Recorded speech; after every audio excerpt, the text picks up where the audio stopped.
Hey guys, it's great to see you again. Today we will continue to share about UV resin.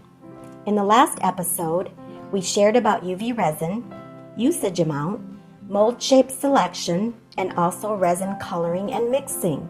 In this video, we will share about UV resin defoaming, curing tips, UV lamp and UV resin selection, etc. So let's get started. 3. Techniques for removing air bubbles from resin and curing with UV light. Whether you're working on a UV resin project with metal or using molds for a UV resin project, you might come across some annoying bubbles during the process. But don't worry, let's see how to avoid those air bubbles. If you're mixing colors and you've got UV resin in your mixing cup, you can use a heat gun to remove air bubbles. It works for deep molds. However, it's not a good idea to use a heat gun with shallow molds or metal frames, as it can make the resin overflow easily. For molds or metal pieces with small areas to fill with resin, you can start by pouring a small amount of resin into the mold. Shake it well to make sure the resin spreads into every corner so you don't get air bubbles trapped in the tight spots. Then, add more resin as necessary. If you've got a few air bubbles stuck at the bottom, you can pick them out with something with a sharp tip. I prefer using a toothpick. It's much easier. To get rid of bubbles floating on the surface, you can use a stirring stick to pick them away. Another method is to hold a lighter about 5 to 6 centimeters away from the UV resin surface and quickly flick it on and off to remove bubbles. Be very careful not to accidentally burn the mold and damage the delicate work if not done carefully. After heating and removing bubbles from the resin, it's best to wait until it cools down before curing it under the light. When the resin has cooled, the resin temperature is lower, reducing the chance of mold deformation and resulting in a smoother surface for the finished product. If you cure the resin without letting it cool, the resin temperature is higher, which might cause small molds to deform and result in a less even surface for the finished product. Place the mold with UV resin under the UV lamp without any covering and switch it on to cure as usual. Bubbles that appear after exposure to UV light usually occur because of trapped air within the mold. When there's a temperature change, like heat expanding or cold contracting, the bubbles will pop up. This is especially common with dried flowers and glitter projects. To prevent this, it's best to add resin in small amounts while curing, which helps avoid air bubbles. 4. Choosing the appropriate type of UV lamp. There are many UV lamps available on the market. Choosing the right UV lamp can be overwhelming for beginners. We hope this video can help you find the best one for you. The Let's Resin UV Light Pro is designed with more beads and a longer cure time. It provides more concentrated energy and stronger power, resulting in a more effective and even curing area. This means you can cure multiple earrings at once.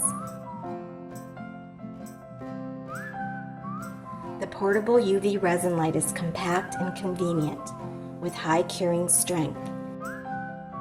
And it won't take up much space on your desktop while you're working. It's perfect for crafting small shapes and coated surfaces.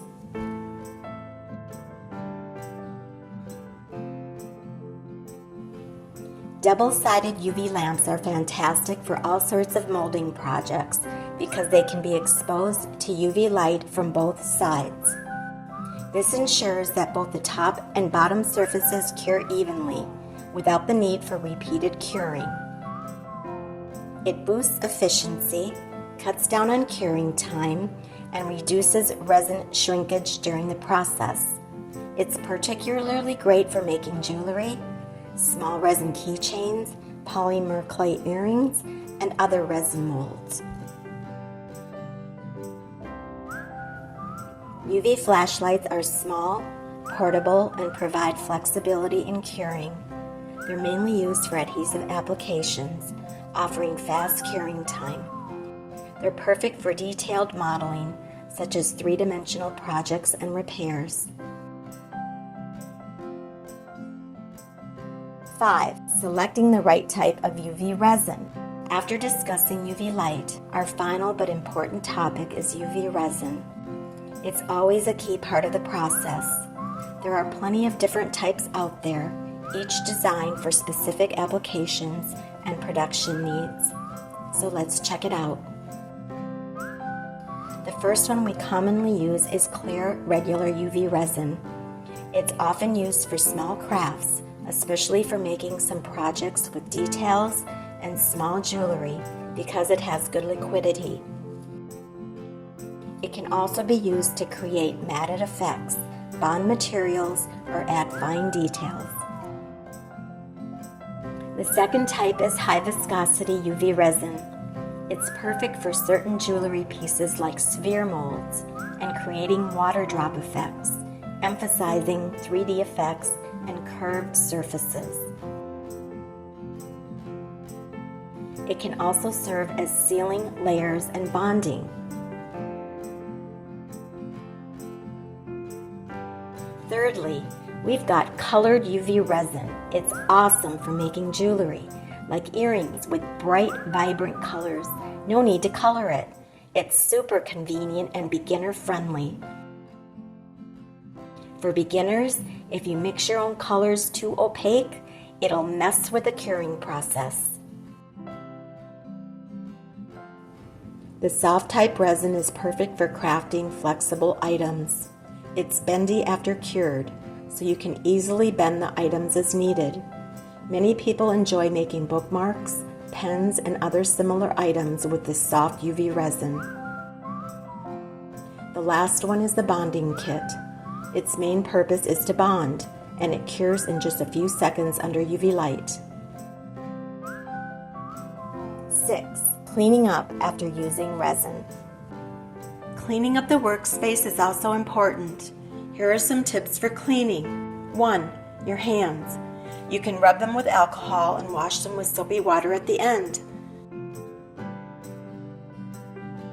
2. Your desktop. Spray alcohol on the resin spill area and wipe clean with paper towels. You can also peel away resin after it's dry. 3.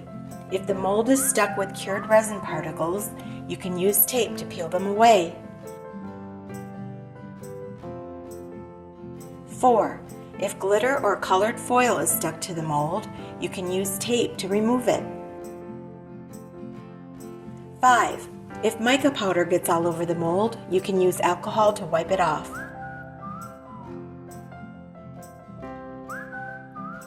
Safety precautions. Please wear impermeable gloves while working with resin. If resin comes into contact with your hands, wipe them clean with alcohol and then wash your hands with soapy water. 3. In case of accidental contact with resin to your eyes, rinse immediately with water and seek medical attention if necessary. 4. Store uncured resin in a high place to prevent accidental contact by children. Also, avoid contact with food. Follow us and save this video to prevent it from getting lost. That's all for today's video. See you next time. Bye.